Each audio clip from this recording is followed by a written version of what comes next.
એક મતની કિંમત શું હોય છે તે કોડીનાર તાલુકા પંચાયતના પરિણામોએ ફરી એકવાર સાબિત કરી દીધું છે. રાજ્યના કેબિનેટ મંત્રી પ્રદ્યુમન વાજા અને દિનુ બોગા સોલંકીના ગઢ મનાતા કોડીનારમાં હવે કોંગ્રેસે રાજકીય બાજી મારી લીધી છે. એક અપક્ષ સભ્યના ટેકાથી તાલુકા પંચાયતનું સંપૂર્ણ રાજકીય ગણિત બદલાઈ ગયું છે અને ભાજપના હાથમાંથી સત્તા સરકી ગઈ છે. શું છે સમગ્ર મામલો? આવો વિગતે વાત કરીએ આ અહેવાલમાં. નમસ્કાર, હું ચિરાગ વર્ષાબેન, આપ જોઈ રહ્યા છો સ્વમાન. કોડીનાર તાલુકા પંચાયતની ચૂંટણી બાદ રાજકીય રીતે તંગ પરિસ્થિતિ સર્જાઈ હતી, કારણ કે કોઈ પણ પક્ષને સ્પષ્ટ બહુમતી મળી નહોતી. ચૂંટણીના પરિણામોમાં કોંગ્રેસના 12 સભ્યો અને ભાજપના 11 સભ્યો અને એક અપક્ષ ઉમેદવાર વિજેતા બન્યા હતા, જેના કારણે અપક્ષ સભ્ય આખી સત્તાની ચાવી સમાન બની ગયા હતા. ભાજપ સત્તા મેળવવા માટે સતત પ્રચારમાં હતી, પરંતુ આખરે અપક્ષ ઉમેદવાર અસ્મિતા જાદવે કોંગ્રેસને ટેકો જાહેર કરતા સમગ્ર રાજકીય સમીકરણો પલટી ગયા. અપક્ષના સમર્થન સાથે કોંગ્રેસે બહુમતીનો આંકડો પાર કરી દીધો અને કોડીનાર તાલુકા પંચાયત પર સત્તા કબજે કરી લીધી. ત્યારબાદ તાલુકા પંચાયતના પ્રમુખ તરીકે અનુપમાબેન સોલંકીનો પસંદગી કરવામાં આવી, જ્યારે ઉપપ્રમુખ તરીકે હર્ષાબેન ગાદેની નિમણૂક કરવામાં આવી હોવાનું સામે આવ્યું છે. ભાજપના મજબૂત ગઢ મનાતા કોડીનારમાં કોંગ્રેસે સત્તા કબજે કરતા હવે સ્થાનિક રાજકારણમાં ભારે ચર્ચાઓ શરૂ થઈ ગઈ છે. રાજકીય વિશ્લેષકોનું માનવું છે કે માત્ર એક અપક્ષ સભ્યના ટેકાથી સમગ્ર રમત બદલાઈ ગઈ અને કોંગ્રેસ માટે આ જીત માત્ર તાલુકા પંચાયતની સત્તા નહીં, પરંતુ રાજકીય રીતે મોટી માનસિક જીત તરીકે પણ જોવામાં આવી રહી છે. કારણ કે કોડીનાર વિસ્તાર કેબિનેટ મંત્રી પ્રદ્યુમન વાજા અને દિનુ બોગા સોલંકીનો પ્રભાવ ધરાવતો વિસ્તાર માનવામાં આવે છે અને એવા વિસ્તારમાં ભાજપ સત્તા ગુમાવે તો તે રાજકીય રીતે મહત્વપૂર્ણ સંદેશ માનવામાં આવી રહ્યો છે. ઉલ્લેખનીય છે કે ભાજપ સામાન્ય રીતે સ્થાનિક ચૂંટણીના પરિણામોને લઈને પોતાના નેતાઓ અને પ્રભાવ ક્ષેત્રોની સમીક્ષા પણ કરતી હોય છે, ત્યારે હવે કેબિનેટ મંત્રીના ગઢમાં થયેલા રાજકીય ગાબડાને ભાજપ કેવી રીતે લે છે તે પર સૌની નજર રહેશે. સાંભળો આ મામલે કોંગ્રેસના પૂર્વ ધારાસભ્ય પૂંજા વંશ શું કહી રહ્યા છે. આજ રોજ કોડીનાર તાલુકા પંચાયતની ચૂંટણીમાં કોંગ્રેસ પક્ષના ચૂંટાયેલા 12 સભ્યો અને એક અપક્ષ ઉમેદવાર મળી 13 જણાની યુનિટી દ્વારા અનુપાબેનને તાલુકા પંચાયતના પ્રમુખ તરીકે અને વર્ષાબેનને ઉપપ્રમુખ તરીકે આજે વિધિવત રીતે ચૂંટાઈ આવેલ છે. સૌપ્રથમ કોડીનારના મતદાર ભાઈ બહેનોને જિલ્લા કોંગ્રેસ પરિવાર વતી ખૂબ ખૂબ શુભેચ્છા અને શુભકામનાઓ પાઠવું છું. અને કોડીનારના મતદાર ભાઈ બહેનોએ કોંગ્રેસ પક્ષ ઉપર જે વિશ્વાસ મૂક્યો છે, જે ભરોસો મૂક્યો છે, એ આવનારા 5 વર્ષની અંદર કોંગ્રેસ પક્ષ દ્વારા તાલુકા પંચાયતના વહીવટી માળખા દ્વારા એમની અપેક્ષાઓ અને આકાંક્ષાઓને પરિપૂર્ણ કરવા માટે કોંગ્રેસ પક્ષના ચૂંટાયેલા સભ્યો બધા એકજૂટ થઈ અને કામ કરશે. લોકશાહીની અંદર લોકો સર્વોપરી છે.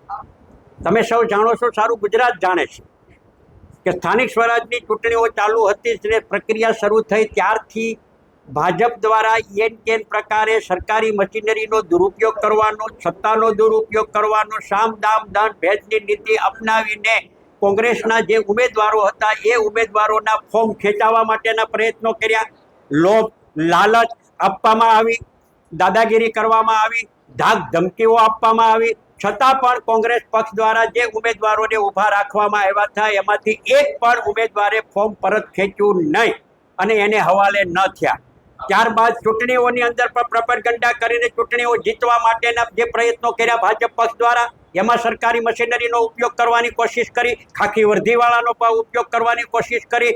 છેક ગાંધીનગરથી રાજ્ય કક્ષાના મંત્રીઓ આજે રાજ્યની કેબિનેટમાં પણ મંત્રી પદ જે છે એ કોડીનારમાં ના ભાગે આવેલું છે ને રાજ્યના કેબિનેટ મંત્રી હોવા છતાં માજી સાંસદનો અહીંયા કહેવાય છે કે દબદબો હોવા છતાં પણ એમણે તમામ પ્રકારના પ્રોપેગેન્ડાને હથકંડા અપનાવ્યા. પછી પણ મતદાનના દિવસે ચૂંટણીમાં કોડીનાર તાલુકાના મતદાર ભાઈ બહેનોએ કોંગ્રેસ પક્ષના ઉમેદવારો ઉપર વિશ્વાસ મૂકીને એમને મત આપી અને જનપ્રતિનિધિ તરીકે ચૂંટાઈને મોકલ્યા.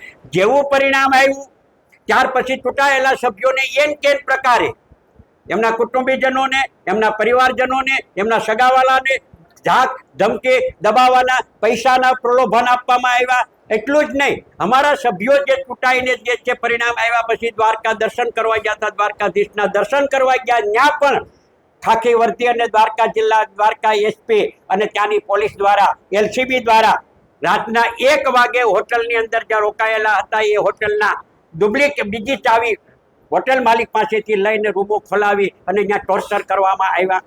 આટલું જ એટલું જ નહીં, મનોજભાઈ મોરી કરીને એક ઉદ્યોગપતિ છે, કોડીનારના એક જવાબદાર આગેવાન છે, એ આગેવાનનું પણ એમની ઉપર પણ ખોટી ફરિયાદ કરીને ફરિયાદ કરી અને એને 24 કલાક સુધી પોલીસ કસ્ટડીમાં રાખીને એને હેરાન કરવામાં આવ્યા. આટલી પરિસ્થિતિ પછી પણ અમારા એક પણ સભ્ય ને તોડવા માટે લાખો રૂપિયાની ઓફરો, પ્રલોભનો, ધાક ધમકી, સત્તાનું દુરુપયોગ કરીને જે પ્રયત્નો કર્યા પછી પણ એક પણ સભ્ય આગા પાછા ન થયા. એ આજે તાલુકા પંચાયતની અંદર પર જે ચૂંટણી થઈ છે એમાં પ્રસ્થાપિત થયું છે.